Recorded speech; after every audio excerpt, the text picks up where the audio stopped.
রাজশাহী থেকে লালগোলা আসতেই বদলে গেল বাপের নাম। ধৃতের নাম সোহেল রানা। আদি নিবাস বাংলাদেশের রাজশাহী জেলার গোদাগাড়ি অঞ্চলে।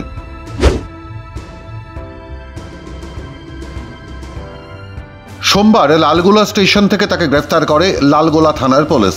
সে দীর্ঘদিন ধরেই বাংলাদেশ ভারত যাতায়াত করছিল। ভারতে এলে সে থাকত লালগোলা থানার আটরশিলা এলাকায়, তার পিসি পিসেমশাইয়ের বাড়িতে। আচ্ছা, ওনার বাবার নাম কি, ওনার মায়ের নাম কি, ওর আসল বাড়ি কোথায়? আসল বাড়িটা ওর আসল বাড়ি কোথায়? সোহেল রানার আসল বাড়ি কোথায়? আসল বাড়িটা মানে সত্য কথা তো বলতেই হবে। বলুন। তাতে বাড়ি বাংলাদেশ বললে? বাংলাদেশ। হ্যাঁ। আচ্ছা, সে এখানে থাকতো? হ্যাঁ। বাংলাদেশের রাজশাহীর গোদাগাড়িতে সোহেল রানার আসল বাড়ি। তার পিসির বিয়ে হয়েছিল ভারতে। সোহেলের আসল বাবার নাম সাইফুল ইসলাম ও মায়ের নাম জুলেখা বেবি। তবে সোহেলের একটা ভারতীয় পরিচয়পত্রও আছে, ভারত সরকারের আধার কার্ড।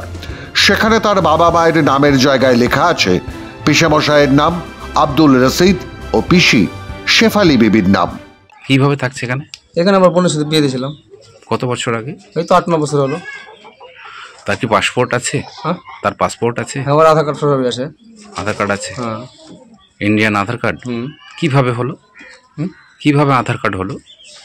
এটা আমরা ওই তোমার আমাদের এই মানে ডকুমেন্টস হয়েছে, আমার ডকুমেন্টস হয়েছে।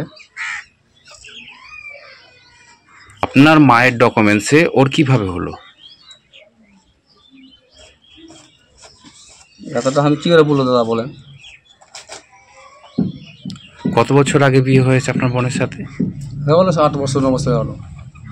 এই শহীদুলের বোন সেলিনা খাতুনের সঙ্গে বিয়ে হয়েছিল সোহেল রানার বছর 8-9 আগে। অর্থাৎ নিজের পিসির মেয়েকে বিয়ে করে নিজের পিসেমশাইকেই দিব্য মা বাবা বলে এতদিন চালিয়ে এসেছেন সোহেল রানা। এমন আজব কাণ্ড দেখে চক্ষু চড়ক গাছ লালগোলা থানা পুলিশের।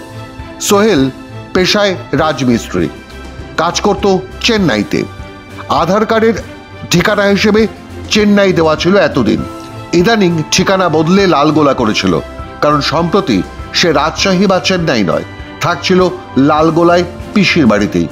হয়তো আবাস যোজনার ঘরের জন্য আবেদন করেছিল ওই নকল আধার কার্ড দেখিয়ে। ওই লালগোলা থেকেই চালাচ্ছিল তার যাবতীয় কাজকর্ম। সোহেল রানার কাছ থেকে খবর পেয়ে ভারতের আধার কার্ডে ঠিকানা বদল করে দেওয়ার অভিযোগে লালগোলার বালিগ্রাম থেকে অলিউল ইসলাম নামে একজনকে গ্রেফতার করেছে লালগোলা থানার পুলিশ।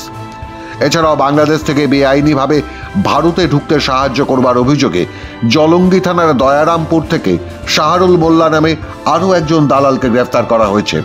তবে জানা গেছে শাহরুল মোল্লা নেহাত ছুটকো দালাল মাত্র, কিন্তু এই চক্রের পিছনে রয়েছে জেলার বেশ কিছু প্রভাবশালী নাম, যা এখনো লালগোলা থানার পুলিশ প্রকাশ্যে আনেনি।